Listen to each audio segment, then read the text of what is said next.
সকাল সকাল ঘুম থেকে উঠে পড়েছি, উঠেই কাজে হাত দিয়ে দিয়েছি। কর্তামশাই সবজি কিনে নিয়ে এসেছে, ওগুলো ব্যাগ থেকে নামাচ্ছি। বাবু অরিও বিস্কুট খায়, বাবুর জন্য বিস্কুট এনেছে। বাবু আবার অন্য বিস্কুট খেতে চায় না, সারাক্ষণ শুধু অরিও বিস্কুট আর কী যে পায় কী জানি। যাই হোক, বাচ্চারা যা খায় তা তো দিতে হবে।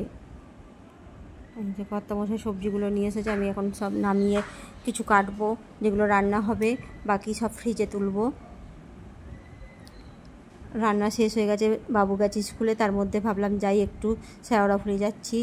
পুজোর কেনাকাটা তো তেমন কিছু করা হয়নি, আজকে যাচ্ছি শাড়ি কিনবো, তাই রেডি হচ্ছি।